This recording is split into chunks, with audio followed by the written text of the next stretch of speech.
part of the Texas Defend Liberty PAC. The group contributes millions of dollars to Republican lawmakers across the state, and the organization has been criticized over its ties to an avowed white supremacist. KXAN investigator Kelly Wiley found the same group gave tens of thousands of dollars to two local school board members. Money some are now calling for them to redirect. Madam President, are we back in session? At the height of the pandemic, Round Rock ISD trustees were going head-to-head over mask requirements and COVID-19 protocols. At the center, trustees Danielle Weston and Mary Bone. At this meeting, back in June 2021, the two walked out in the middle of a school board meeting as parents shouted over the limited seating to allow for social distancing. Okay, well, I just want to say that due to the hostility directed at the public tonight and my concerns about violations of the Texas Open Meetings Act, by the chair. This is a failure of leadership, and I am leaving. This is a failure of leadership. Weston and Bone gained statewide attention from the Round Rock ISD dais. Months later, a prominent conservative donor, the Defend Texas Liberty PAC, gave $18,000 to Trustee Weston and $13,000 to Trustee Bone. Neither were up for re-election at the time. Campaign finance reports show only 3 other sitting school board trustees in the state got money from this group that's donated millions in recent years to the state's most powerful Republican politicians, including Lieutenant Governor Dan Patrick and Representative Jared Patterson.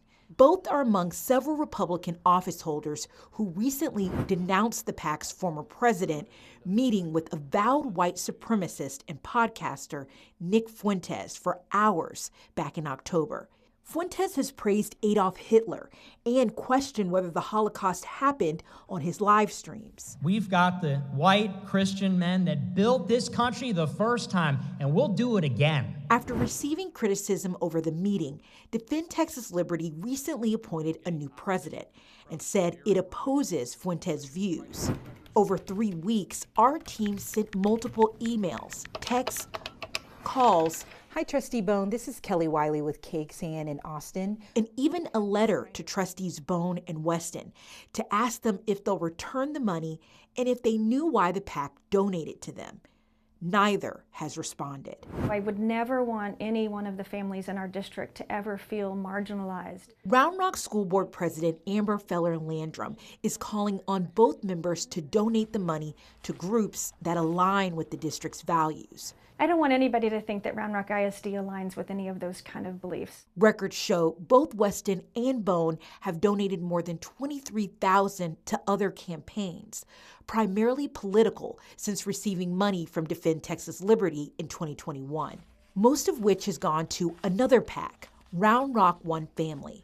That PAC has supported a slate of conservative school board candidates in the past, including former Round Rock ISD school board candidate Don Zimmerman, who gained national attention for his campaign signs saying ABCs and 123s, not CRTs and LGBT. They gave money to a PAC that supported him.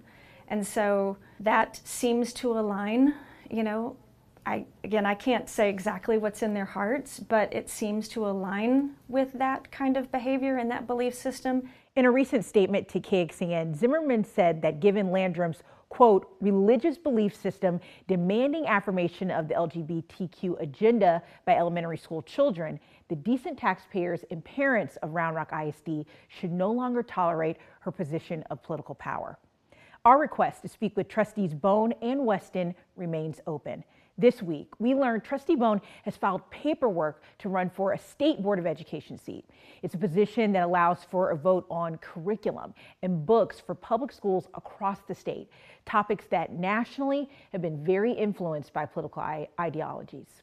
Kelly Wiley, KXAN Investigates. All right, Kelly, thank you very much. And responses from other board members and from the co-founder of Round Rock One Family can be found online right now in this story in the investigative section of KXAN.com.